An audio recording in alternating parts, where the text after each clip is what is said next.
Emily，你點樣減肥嘅？你有睇我嘅 post 咧，你就知道我成日都話減肥其實好容易，好多方法都可以瘦，恆心同埋堅持先至係最緊要咯。我都唔知啊，但係我堅持咯。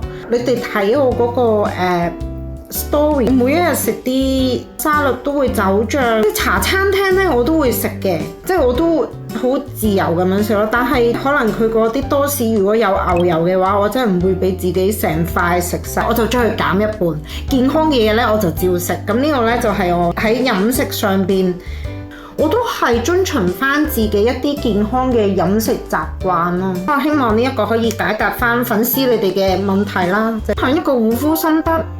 敷面膜咯，你見 Emily 每一日做嘅嘢就係敷面膜，呢個係我覺得人生必須要 keep 住做嘅一個好習慣嚟嘅。加油，大家各位姊妹加油！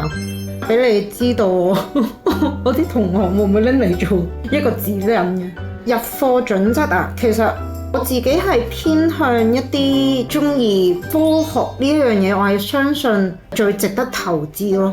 見到 Emily 中意扮靚啊、護膚啊嘅一個 KOL 啦，其實我本身嘅我嘅職業、我嘅賺錢來源，門市呢一個 showroom 之外咧 ，Emily 咧嘅主要職責其實你理解我係一個買衫，你去一間鋪貼，你有幾多牌子嘅衫，你都會有一個買手。Emily 做嘅嘢其實都會係類似呢一樣嘢咯，譬如可能係。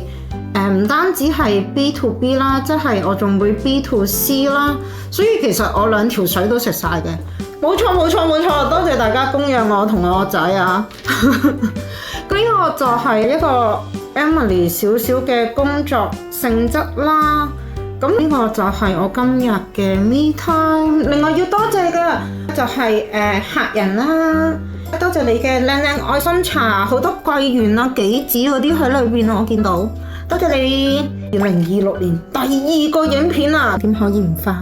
每日就係要保持呢一個美好嘅心情，皮膚靚心情靚，卜，因為跟住我哋咧就會去日本嗰度做嘢啦。希望都可以拍多啲唔同嘅日常片段俾大家睇下啦，因為其實我身邊有好多好好笑嘅嘢，希望同大家分享。好啦，咁下次咧再喺影片嗰度同大家見面啦，拜拜。